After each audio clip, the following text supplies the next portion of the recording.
জামাত peer পদ্ধতি চাওয়ার একটাই উদ্দেশ্য, ভোটটাকে একটু বিলম্বিত করা এবং ভোটটাকে বানচাল করা। ভোট কিভাবে বিলম্বিত করার তো মনে হয় সুযোগ নেই, ভোট তো এখন একটা স্পেসিফিক তো ডেটে আগাচ্ছে। সুযোগ নাই, এটা একটা কথা রাষ্ট্রের অঙ্গীকার এবং আমরা প্রধান উপদেষ্টার মুখ থেকে এটা বারংবার শুনেছি।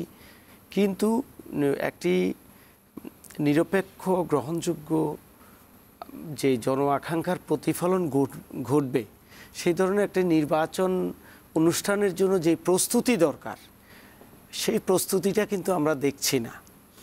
একটা নির্ভুল একটা ভোটার তালিকা প্রণয়ন করা, প্রশাসনকে নিউট্রালাইজড করা, কারণ ফেসিবাদের সময়ে বিগত 16 বছরে তারা প্রত্যেকটা প্রতিষ্ঠানে, যেমন একটা কলেজের পিয়ন থেকে শুরু করে প্রিন্সিপাল পর্যন্ত তাদের দলীয় নিয়োগ করা হয়েছিল।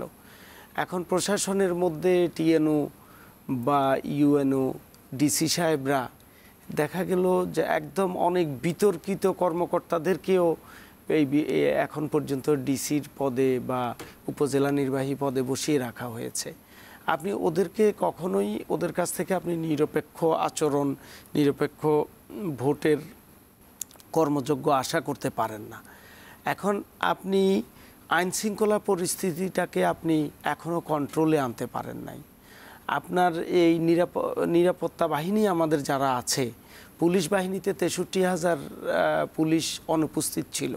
সেই 63,000-এর মধ্যে কয় হাজার আপনি এখন নতুন নিয়োগ দিয়েছেন? আপনি কয়জন পুলিশ কর্মকর্তাকে আগের যারা অপরাধী ছিল, আজকে আমরা দেখেছি এটা আমাদের আর্মিদের 15 জন অপরাধীকে আমরা আমাদের এই যে গণহত্যার দায়ে মানবতা বিরোধী অপরাধের থেকে আদালতে তাদেরকে সোপর্দ করা হয়েছে। কিন্তু এই বিগত 16 বছরে ফেসিবাদ টিকিয়ে রাখার জন্য, নির্বাচন ভণ্ডুল করার জন্য, একটা মানুষের ভোটাধিকার প্রয়োগে বাধা প্রদানের ক্ষেত্রে সর্বাগ্রে ছিল পুলিশ। পুলিশই ওই ফেসিবাদী সরকারকে টিকিয়ে রেখেছিল। তো এখন তো সেই সংশয়গুলো নেই। না, এখন সেই পুলিশ অফিসারগুলো তো রয়ে গেছে। এখনো তো আমরা দেখি মামলা বাণিজ্য হচ্ছে, এখনো তো পুলিশ দেখি। সেই মামলা বাণিজ্যের সঙ্গে তো রাজনৈতিক দলগুলোরও নাম আছে এখানে, বিভিন্ন রাজনৈতিক দল বিভিন্নভাবে এই মামলা বাণিজ্যের সাথে তারাও আছেন। এখন তো বাংলাদেশের জনগণ দেখুন অত সচেতন নয়, আর দুর্নীতিটা আমাদের রন্ধ্রে রন্ধ্রে ঢুকে গিয়েছে।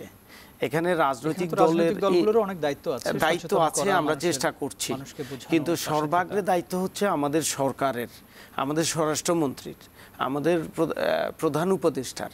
উনার কাছেই তো আমাদের এক্সপেকটেশন।